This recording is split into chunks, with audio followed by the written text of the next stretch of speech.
Vous pouvez aller votre chemin et être un chrétien évangélique ordinaire si vous le désirez. Vous n'êtes pas obligé d'aller plus loin avec le Seigneur.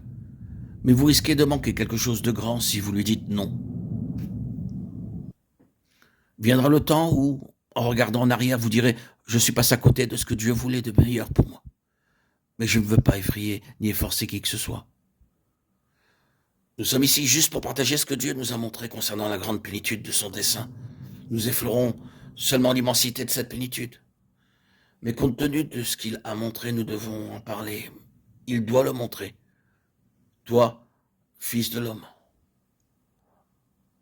montre ce temple à la maison d'Israël, qu'il en mesure le plan, qu'ils rougissent. S'ils rougissent, fais-leur connaître. Ézéchiel 43:10. Qui sont ces ils? Cela concerne ceux à qui cela a été montré.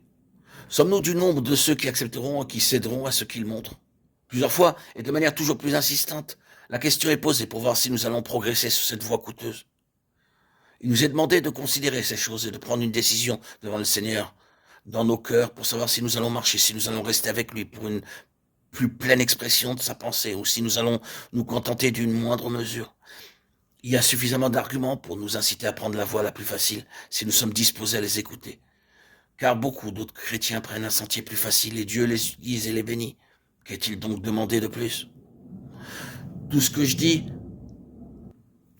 c'est que si vous avez des raisons de penser que l'Église aujourd'hui dans l'ensemble est du bon côté de la grande révélation du dessein de Dieu en Christ, si vous êtes sûr qu'il en est ainsi, alors allez avec cette majorité.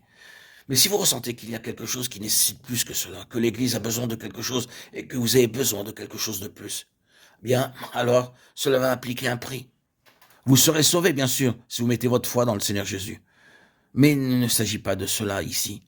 Vous ne perdrez pas votre salut, mais vous pouvez perdre le prix. Le salut n'a jamais été une chose que nous devions gagner, mais il y a quelque chose qui s'appelle le prix. Philippiens 3:14. Nous n'allons pas dire ce que c'est à présent, mais nous y sommes confrontés. Le Seigneur n'a pas obtenu ce qu'il voulait pour son peuple. Il veut nous utiliser pour cela. Il voudrait introduire son peuple parce qu'il nous aura fait entrer en expérience dans la vie. En est-il ainsi? Bien, alors, nous sommes tous confrontés à une crise. Moi, comme beaucoup parmi vous. Permettez-moi de dire du fond de mon propre cœur que je suis personnellement et assez fréquemment confronté à cette crise. Alors que le prix pour suivre ce chemin de la croix se fait pressant. Je dois souvent prendre du recul et dire, bien, sur quelle base est-ce que j'ai commencé sur ce chemin? Sur quelle base avons-nous tous commencé? Est-ce que ce n'était pas sur la base de Jean 5, tout de Dieu? C'était une chose dont nous parlions sans cesse. Nous ne savions pas tout ce que cela signifiait au cours de cette longue période, mais nous disions assez précisément, Dieu veut quelque chose ici sur cette terre qui manifestement ne pourra pas se faire pour lui en dehors de lui-même. Nous lui donnons donc la possibilité de tout faire afin que jamais personne ne soit en mesure de dire c'est grâce aux grands dons des hommes ou aux qualités et qualifications saillantes de ces personnes. Non. Si jamais quelque chose se réalisait, la seule explication ce serait le Seigneur l'a fait.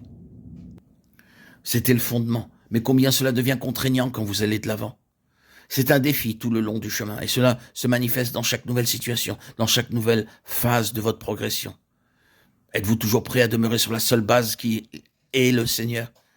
Si le Seigneur n'entre pas dans cette chose d'une manière toute nouvelle, vous êtes fini. Il est Seigneur.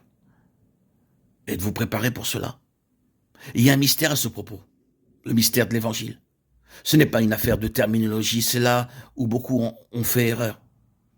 Ils pensent que ce mystère, c'est une affaire de phraséologie et de vérité objective. Ils disent, c'est la vérité de l'Église et tout ce genre de choses. Oh frère, bien-aimé, que Dieu nous garde de cette erreur. Ce ministère ne peut pas s'accomplir en se nourrissant de terminologie. Il y a un mystère dans tout cela. C'est le mystère de la révélation, de quelque chose de profond, que vous ne pouvez pas expliquer en compilant des commentaires et en recueillant toutes les données sur le sujet pour pouvoir ensuite les divulguer. Ce n'est pas cela, ça ne marche pas. Il peut y avoir la même phraséologie, les mêmes idées, mais cela ne produit pas les mêmes résultats. Vous ne pouvez pas expliquer le mystère de ce qui est de Dieu. C'est un secret caché, profond, issu de Dieu lui-même. C'est un immense défi. Je dis encore que c'est un chemin très coûteux et Nous devons pouvoir dire, et si nécessaire, le redire encore et encore. Je ne veux avoir aucune autre alternative. Je dois marcher avec Dieu, quoi qu'il en coûte. Que le Seigneur nous aide à nous maintenir sur cette position.